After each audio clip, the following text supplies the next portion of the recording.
নমস্কার নমস্কার, আমরা এসেছি Dumdum Kumar Sutosh institution main boys থেকে। আমার নাম অরিজিৎ ঘোষ। এই যে আপনি এটা দেখছেন, এর নাম হলো স্মার্ট ক্লাসরুম অটোমেশন সিস্টেম। এটার সাহায্যে অতিরিক্ত বিদ্যুৎ অপচয় রোধ করা সম্ভব। আমরা জানি যে আমরা যখন স্কুল থেকে, কলেজ, অফিস থেকে বেরোই তখন ফ্যান লাইট অফ করতে ভুলে যাই। এর ফলে প্রচুর পরিমাণে বিদ্যুৎ অপচয় হয়। এই বিদ্যুৎ অপচয় রোধ করতে চাইলে এই সিস্টেমটি সেখানে লাগাতে পারেন। এখানে একটি মাত্র আমরা এখানে মেন সুইচ অন করছি। এইদিকে এটা ধরে নিন একটি মানুষ, এখানে যেই মুহূর্তে এন্টার করলো ফ্যান লাইট সব অন হয়ে গেল, আবার এন্টার করলো ফ্যান লাইট সব অন হয়ে গেল। এটি হলো সিস্টেম। বেরিয়ে গেলে অফ এবং ঢুকে আবার ইন করলে অন।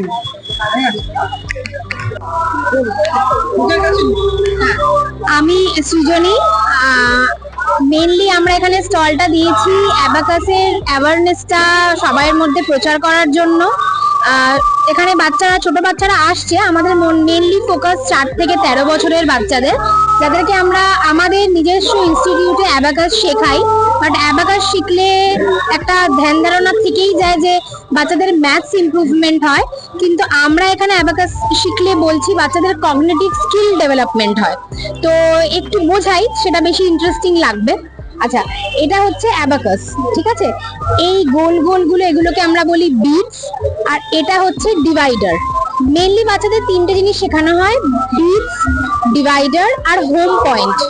এই হোম পয়েন্ট থেকে বাচ্চাদের ক্যালকুলেশনটা বা কাউন্ট করা যেটাকে বলে, সেটাকে শেখানো হয়। কিভাবে শেখানো হয় একটু শুরু করি।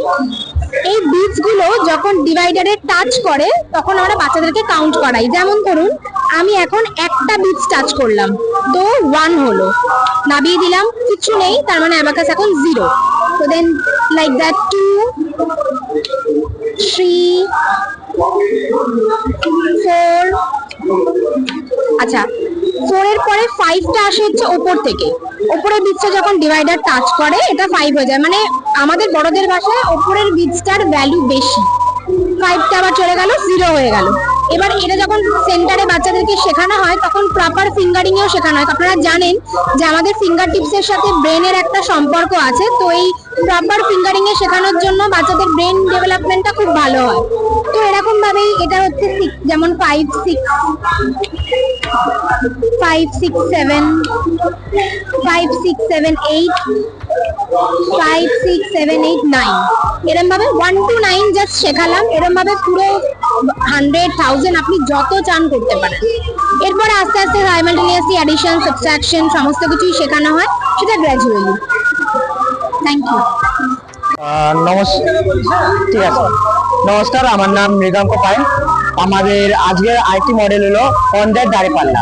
এরকম অন্ধের দাঁড়িপাল্লা নামকরণ করার কারণ হলো, এরকম অদ্ভুত নামকরণ করার কারণ হলো, অনেক সময় অন্ধ ব্যক্তিরা যখন কোনো দ্রব্য কিনতে যায় তখন তাদেরকে ঠকানো হয়ে থাকে ওয়েটের দিকে, যে এখানে ওয়েট ঠিক আছে এইসব বলে ঠকানো হয়ে থাকে। তারা বুঝতে পারে না। সেই জন্য আমরা এমন একটা মডেল তৈরি করেছি যেখানে ওয়েটের ডিফারেন্স গুলোকে খুব সহজে দেখানো হয়ে যাবে। আর যখন ওয়েটটা স্টেবল হয়ে যাবে তখন আর কোনো ধরনের আওয়াজ হবে না। আপনাকে এবার প্র্যাকটিক্যাল করে দেখাচ্ছি।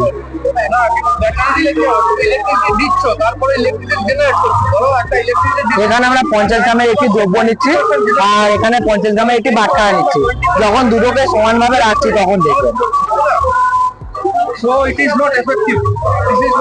এখানে কোনো ধরনের আওয়াজ হলো না, কারণ এখানে দুটোর ভর ওজন সমান আছে।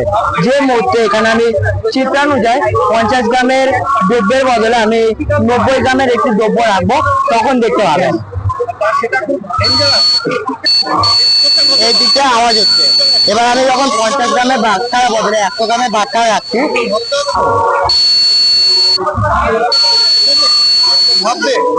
তখন এখান থেকে আওয়াজ হচ্ছে। তো এরকম হওয়ার কারণ কি? এখানে যে বাটখারাটা আছে, বাটখারার মধ্যে একটি গ্লাস নল লাগানো আছে। ওই গ্লাস নলের ভেতরে এখানে যদি আপনি লক্ষ্য করেন তাহলে এই জায়গাটা একটি মার্কারি আছে বা ভারত বা এইচি। এই দুটো গ্লাস নল, এই গ্লাস নলের দু প্রান্তে আমরা এখানে রবারের কক রেখেছি এবং ওই রবারের কর্কের দুধারেই দুটো দুটো করে সুইচ লাগানো আছে। এখানে দুটো, এখানে দুটো, মোট 4টে সুইচ লাগানো আছে। এবং এখানে যে স্পিকার দুটো লাগানো আছে, ওই স্পিকারের মধ্যে 2টি তার বেরিয়ে আছে। একটি তার একটি শুধু সুইচকে কানেক্ট করেছে, আর একটি তার এখান থেকে বেরিয়ে গিয়ে এই ব্যাটারি আর সুইচকে কানেক্ট করে শুধু সুইচকে কানেক্ট করে রেখে দিয়েছে। তার ফলে এখানে যে আপনি যদি এখানে লক্ষ্য রাখেন, এখানে পিন দুটির মধ্যে গ্যাপ আছে। আর এখানে আপনি যদি রাখেন, এখানে যদি দেখেন যে এখানে মার্কারিটা পিন দুটির মধ্যে গ্যাপটাকে পূর্ণ করেছে। মার্কারি তড়িতের সুপরিবাহী, যার ফলে এই ব্যাটারি থেকে যাওয়া তড়িৎ এই মার্কারির মধ্যে দিয়ে যাচ্ছে স্পিকারের দিকে এবং এখান থেকে আওয়াজ বের করছে। এখানে যা হবে এখানেও একই প্রসেসে কাজ চলবে। এই ওয়েটের যতক্ষণ ডিভাইস চলবে ততক্ষণ অব্দি এখান থেকে আওয়াজ বেরোবে। আর যে মুহূর্তে ওয়েটের ডিভাইস থেমে যাবে, মানে স্টেবল হয়ে যাবে, তখন আর এখান থেকে কোনো ধরনের আওয়াজ বাইরে বেরোবে না। এটা আমাদের অন্ডের দাঁড়িপাল্লা মডেল। Thank you sir. নমস্কার, আমি আবির প্রামাণিক। আমরা শ্যামবাজার এডি স্কুলকে এখানে রিপ্রেজেন্ট করছি। এখানে আমাদের মডেল ফিউয়েল সেল। এই ফিউয়েল সেল প্রথম ব্যবহৃত হয়েছিল অ্যাপোলো স্পেসশিপে। সেখানে হাইড্রোজেন এবং অক্সিজেনের অক্সিডেশনের ফলে ইলেকট্রিসিটি জেনারেট করা হয়েছিল এবং বাই প্রোডাক্ট হিসেবে অ্যাস্ট্রোনটরা পেয়েছিলেন জল, যেটা তারা সেবন করেছিল। এখানে আমরা এনেছি হাইড্রোজেন এবং ক্লোরিনের দ্বারা তৈরি ফিউয়েল সেল। তো এখানে একটা NaCl এর সম্পৃক্ত দ্রবণ আমরা নিয়েছি, তার মধ্যে দুটো পেন্সিল দিয়েছি। গ্রাফাইট যেহেতু তড়িতে সুপরিবাহী, তাই আমরা এখানে ব্যাটারি সংযোগ করি। দেখছি এখানে একটি গ্যাস তৈরি হচ্ছে। বাঁ পাশের পেন্সিল থেকে তৈরি হচ্ছে হাইড্রোজেন গ্যাস এবং ডান পাশের পেন্সিল থেকে তৈরি হচ্ছে ক্লোরিন গ্যাস। এই দুটি গ্যাসের মধ্যে ইলেকট্রন বিনিময়ের মাধ্যমে ইলেকট্রিসিটি তৈরি হচ্ছে। সেটা আমরা বুঝবো কি করে? এই এলইডিটি জ্বালবো, দেখছি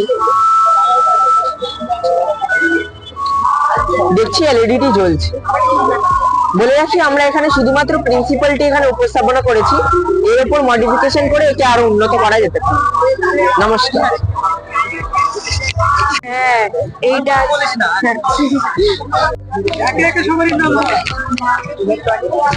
নমস্কার, আমার নাম ঋষভ শাহ। আমি কমলা বিদ্যা মন্দির প্রাথমিক বিভাগের পঞ্চম শ্রেণীর ছাত্র। আমি অনামিকা দাস। আমি কমলা বিদ্যা মন্দির প্রাথমিক বিভাগের পঞ্চম শ্রেণীর ছাত্রী। নমস্কার, আমার নাম নন্দিনী সাউ। আমি কমলা বিদ্যা মন্দির প্রাথমিক বিভাগের পঞ্চম শ্রেণীর ছাত্রী। নমস্কার, আমার নাম রাশিমাই। আমি কমলা বিদ্যা মন্দির প্রাথমিক বিভাগের পঞ্চম শ্রেণীর ছাত্রী। নমস্কার, আমার নাম অঙ্কিতা দাস। আমি কমলা বিদ্যা মন্দির পঞ্চম শ্রেণীর ছাত্রী।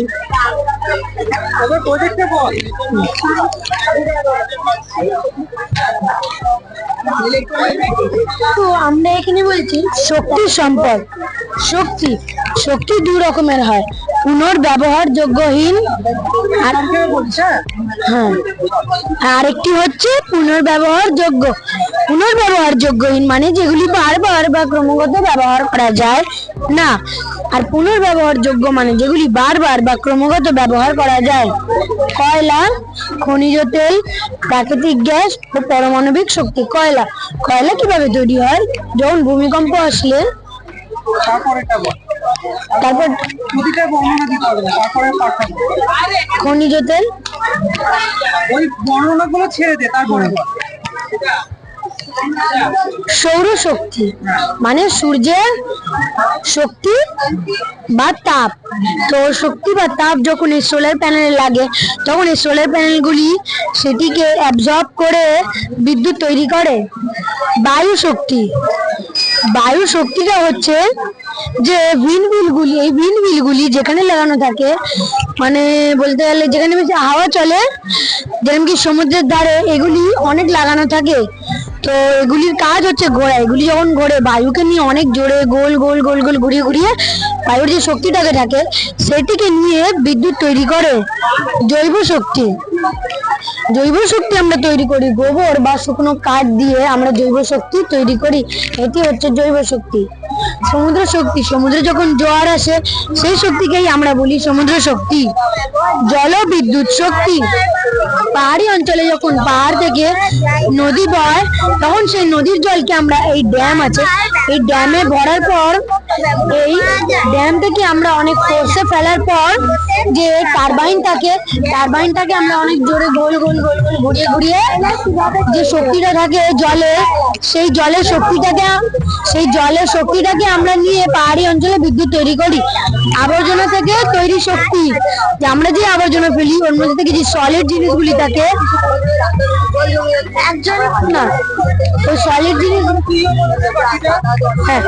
সলিড জিনিসগুলি থাকে মানে যে সলিড জিনিসগুলো থাকে সেগুলোকে আমরা পুড়িয়ে সেখান থেকে যে শক্তি পাই তাকেই বলি আমরা আবর্জনা থেকে তৈরি শক্তি। রিভিউ এখানে যা বলা